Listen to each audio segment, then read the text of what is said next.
Me llamo Ana, y esta es la historia de cómo mi suegra aprendió que las apariencias engañan de la manera más dura posible. Todo comenzó hace 6 años, cuando trabajaba como mesera en uno de los restaurantes más exclusivos de la ciudad.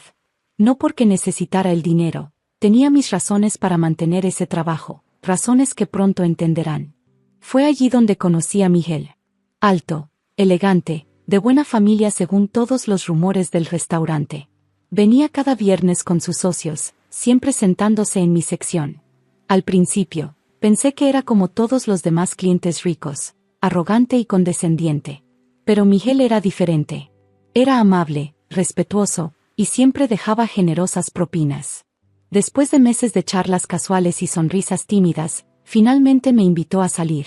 Recuerdo su nerviosismo cuando me lo pidió, como si temiera que yo lo rechazara a él. No sé si esto es apropiado, me dijo, pero ¿te gustaría cenar conmigo? En otro lugar, quiero decir. Donde tú no tengas que servir las mesas. Acepté, por supuesto. Y así comenzó todo.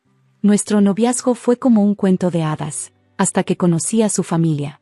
Especialmente a su madre, Beatriz. La primera vez que me vio, sus ojos me escanearon de pies a cabeza como si fuera un insecto bajo su microscopio. ¿Así que eres, mesera? Sí, señora. En Le Petit Jardin. Ah, sí. El restaurante. Su tono sugería que estaba hablando de un basurero en lugar de uno de los establecimientos más prestigiosos de la ciudad. Miguel intentó suavizar las cosas. Mamá, Ana es extraordinaria. Es inteligente, trabajadora. Por supuesto que lo es, cariño. Tiene que serlo para atrapar a alguien como tú. Ese fue solo el comienzo. Durante los siguientes meses, Beatriz hizo todo lo posible por separarnos. Intentó presentarle a Miguel candidatas más apropiadas. Organizaba eventos familiares sin invitarme. Incluso llegó a ofrecer pagarme para que me alejara de su hijo. Pero Miguel y yo nos mantuvimos unidos. Nos casamos en una ceremonia pequeña, con solo algunos amigos cercanos. Su familia no asistió, por supuesto. No importa, me dijo Miguel esa noche. Mientras te tenga a ti, no necesito nada más. Los primeros años fueron felices, a pesar de la constante desaprobación de su familia. Seguí trabajando en el restaurante, aunque Miguel insistía en que no era necesario. Ganó lo suficiente para ambos, decía siempre. Lo que nadie sabía, ni siquiera Miguel, era que yo tenía mis propios recursos. Recursos que hacían que su fortuna familiar pareciera calderilla.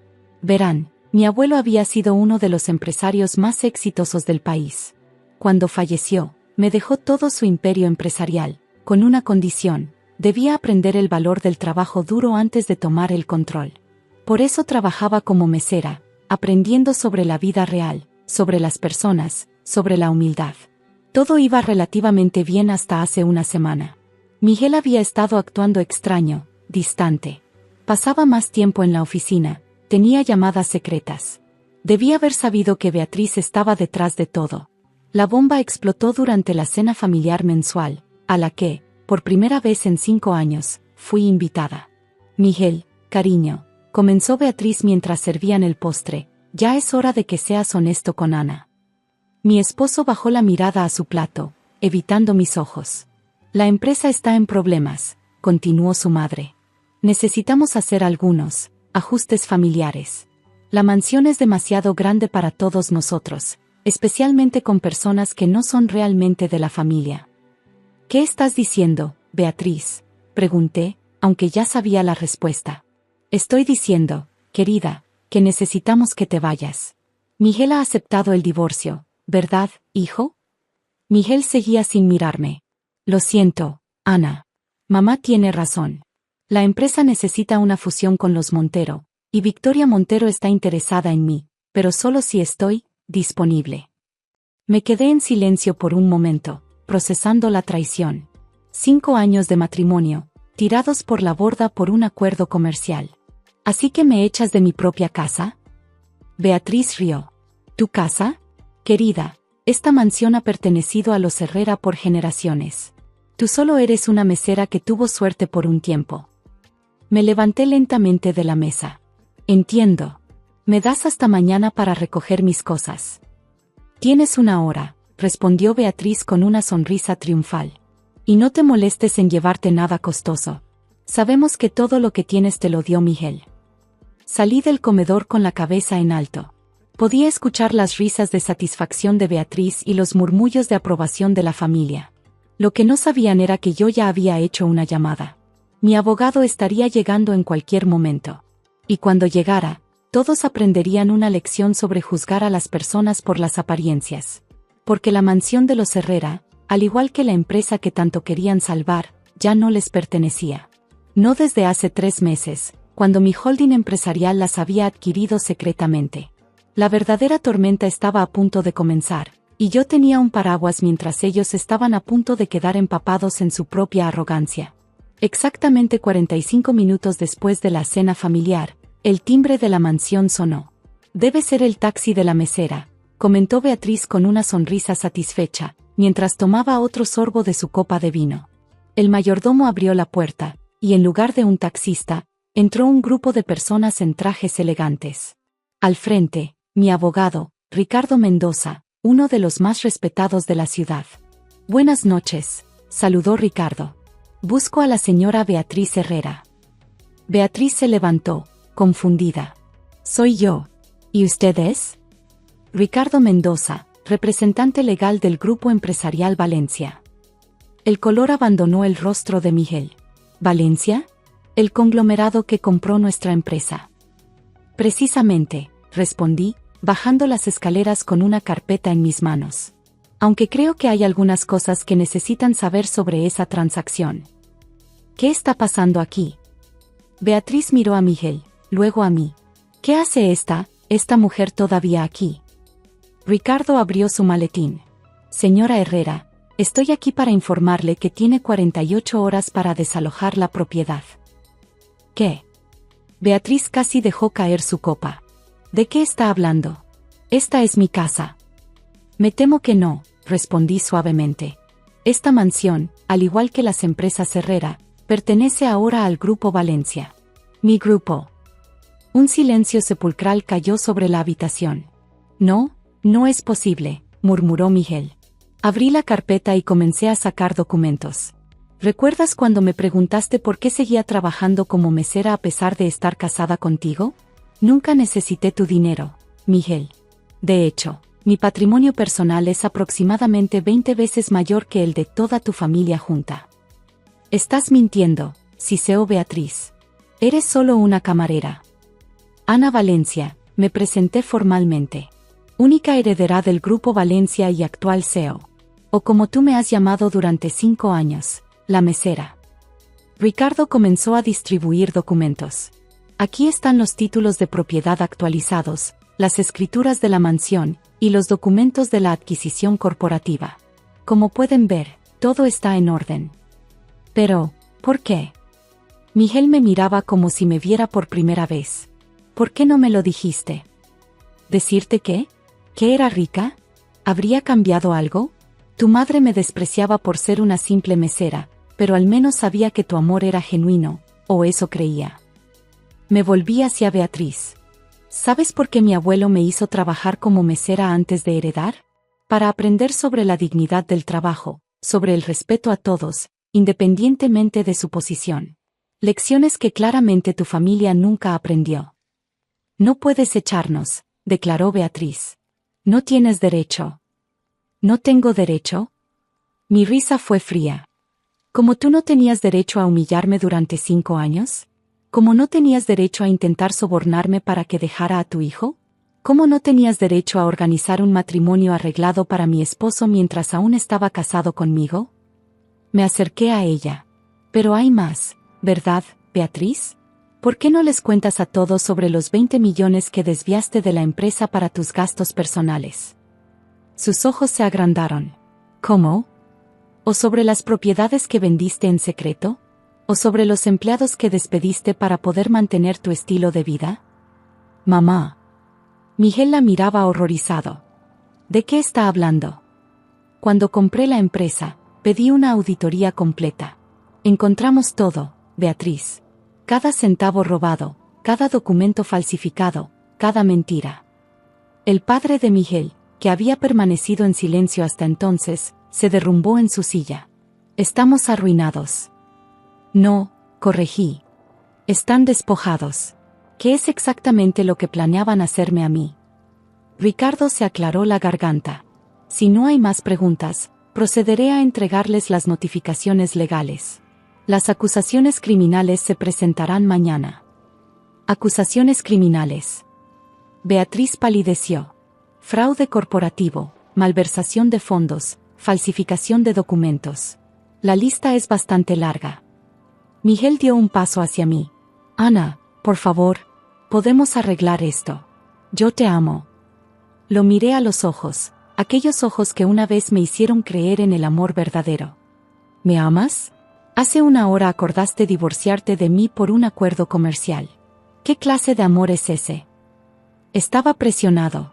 Mamá dijo. Siempre es mamá, ¿verdad? 5 años de matrimonio, y nunca tuviste el valor de defenderme. Ni una sola vez. Me dirigí hacia la puerta, pero me detuve un momento. Ah, y sobre la fusión con los Montero. Me temo que tendrán que buscar otro comprador. Acabo de adquirir su empresa también. Mientras salía de la mansión, podía escuchar los gritos y llantos detrás de mí. Beatriz culpando a Miguel, Miguel culpando a su madre, el padre culpándolos a ambos. Pero esto no era el final. No, esto era solo el comienzo de mi verdadero plan.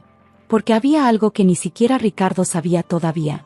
Algo que haría que esta noche pareciera un simple aperitivo en comparación con lo que estaba por venir. La mañana siguiente, los titulares de todos los periódicos económicos gritaban la noticia. Heredera del Grupo Valencia revela su identidad. La caída del Imperio Herrera. Mientras leía las noticias en mi oficina del último piso del edificio Valencia, Ricardo entró con más documentos. Todo está listo, Ana.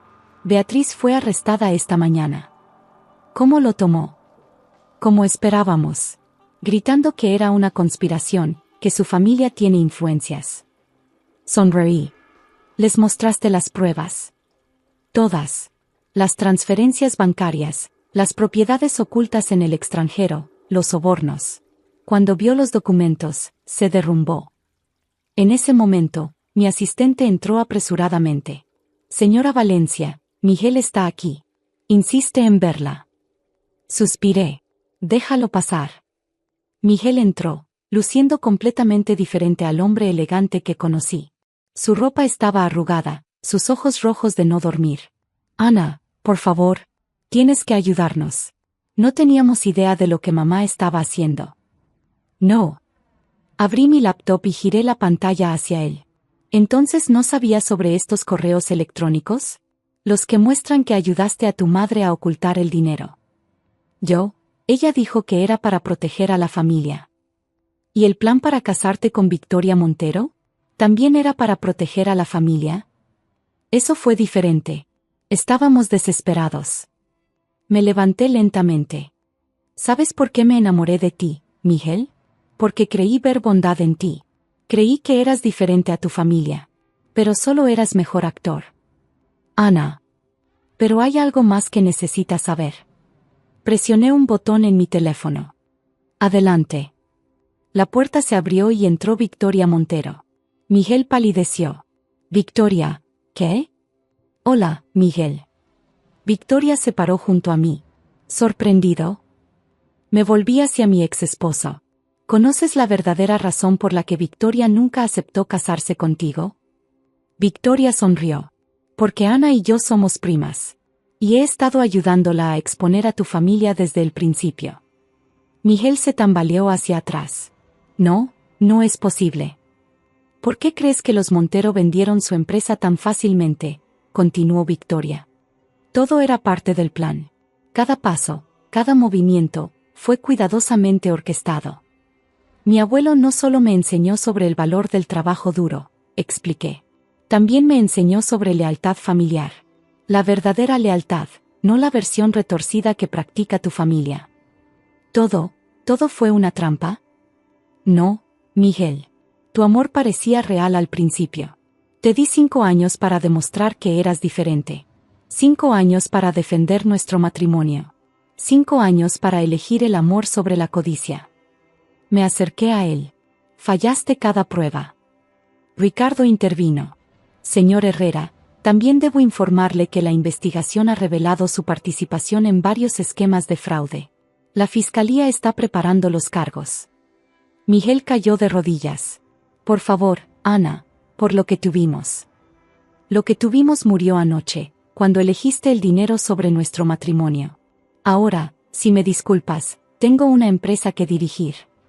Después de que los guardias escoltaron a Miguel fuera, Victoria me abrazó. ¿Estás bien?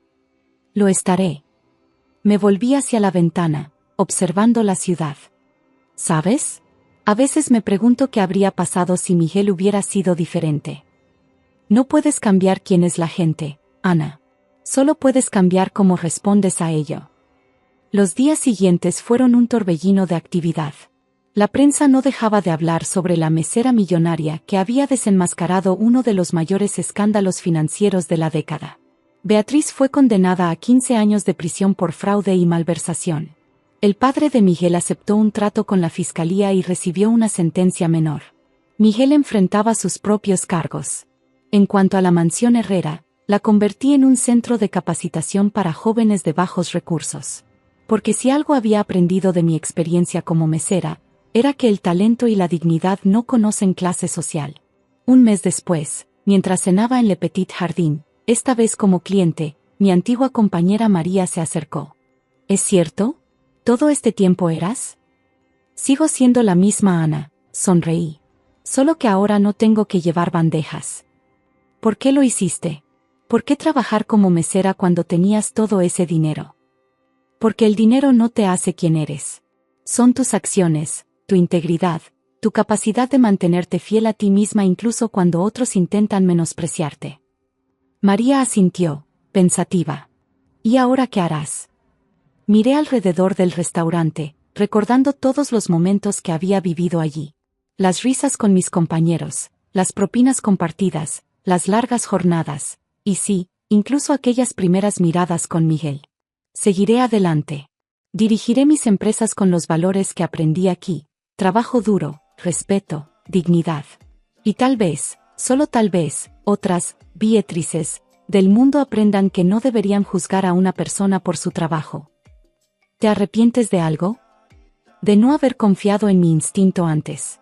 Pero como dice el refrán, a veces tienes que tocar fondo para impulsarte hacia arriba. Esa noche, mientras conducía de regreso a mi nuevo apartamento, pensé en todo lo que había pasado. En cómo una simple decisión de trabajar como mesera había desencadenado una serie de eventos que cambiarían tantas vidas. Pensé en Miguel, en lo que podríamos haber sido si hubiera sido más fuerte, más leal. Pero también pensé en lo que había ganado, mi verdadero yo, mi fuerza, mi propósito. Porque al final, esta no es solo una historia de venganza. Es una historia sobre mantenerse fiel a uno mismo, sobre no permitir que otros definan tu valor, y sobre la importancia de ver más allá de las apariencias. Y si hay una lección que espero que otros aprendan de mi historia, es esta. El verdadero carácter de una persona no se mide por el tamaño de su cuenta bancaria o su posición social, sino por la integridad de sus acciones y la fuerza de sus convicciones. En cuanto a mí, seguiré dirigiendo mis empresas, pero nunca olvidaré mis días como mesera. Porque fueron esos días los que me enseñaron las lecciones más valiosas de todas: la humildad, la empatía y el valor de juzgar a las personas por quienes son, no por lo que tienen. Y esa, queridos lectores, es una lección que vale más que todo el dinero del mundo.